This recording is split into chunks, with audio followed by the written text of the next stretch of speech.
You won't believe what just happened to one of Kenya's most beloved media personalities, Oga Obinna, breaking down in tears, not from pain, but from the sweetest victory imaginable. 6 million shillings, a legal battle that has been brewing in silence for over a year, and the shocking confession that started it all. Man, if it was this year, when I'm Black Cinderella. What happens when lies catch up with those who spread them? Stay with me, because this story is going to leave you absolutely speechless. You think that if you mention lawyers and police, that me, I'm going to run, I'll stop being a Kenyan? You're not a Nigerian first and foremost, so let me address you in my manner. Wewe unafikiri uko na makende ine ndakimbia? I don't have your time. Leo nitaambia kila mtu everything you did to me. Let's rewind the clock. Let's go back to where this nightmare began for Oga Obinna. Enters Black Cinderella, a lady who, according to Oga Obinna's own words, he had never met before. He had never crossed paths with her, never had any interaction with whatsoever, yet somehow this woman began making defamatory remarks about him online. Oh, I know you. I know you. Do you want me to describe what you have in your trousers? Because I will describe that in court. What are you telling me? You read me. I was so young. I have grown into a woman. I am Black Cinderella. I've made the fame. I have the name. I'll tell people the story. Think about that for a second. Imagine waking up one day to find someone you've never met making serious allegations about you, spreading lies and tarnishing your reputation after doing it so publicly, so boldly, that people actually start believing it. That's psychological warfare, and that is character assassination. But here is where the story takes an even darker turn. Regardless of, wait for me to talk. I never start. You have run. Content creator asks me who I will never sleep with, and I mentioned you because I would never desire to sleep with you, young man.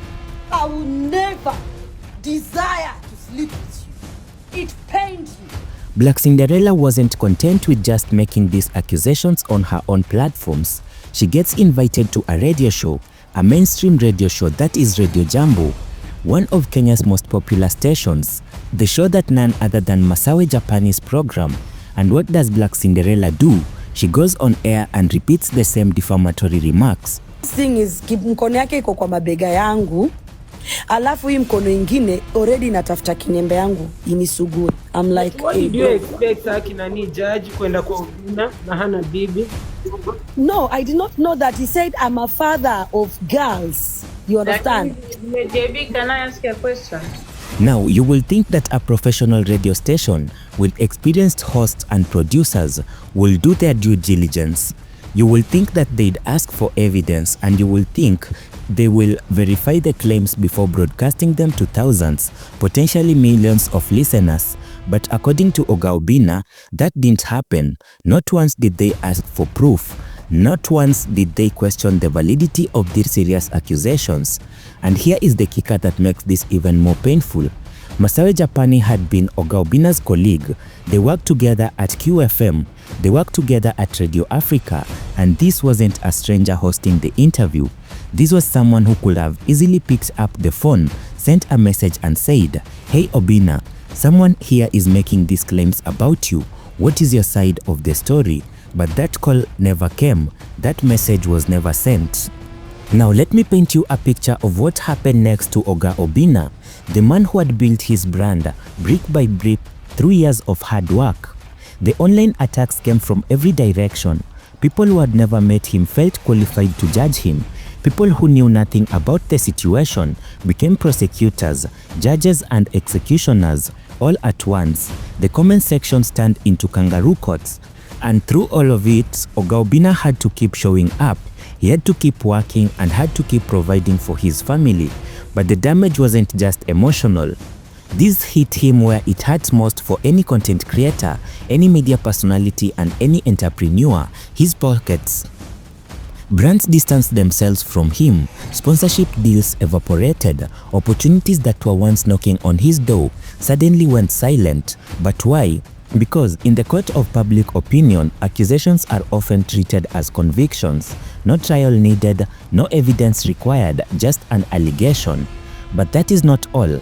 Wait until you see what happened next. This is where the tide turns. This is where the victim becomes the victor. Oga Obinna spoke to his lawyer, the legendary Willis Otieno, affectionately known as Piki Piki Ponki, and they made a decision they were going to court. Now, filing a defamation lawsuit in Kenya is not for the faint-hearted. It requires patience, it requires resources, it requires an iron will to see it through, because defamation cases can drag on for many years.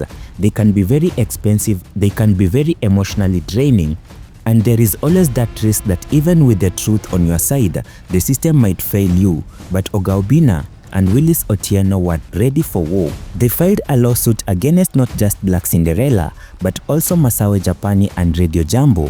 Why? Because the law recognizes that when you give someone a platform to defame another person without due diligence and without asking for evidence, without even attempting to get the other side of the story, you become complicit in that defamation.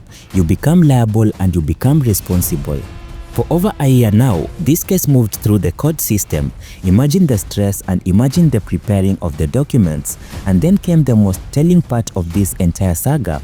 Black Cinderella never showed up for the courts, not once, and can you believe that? She made these serious accusations.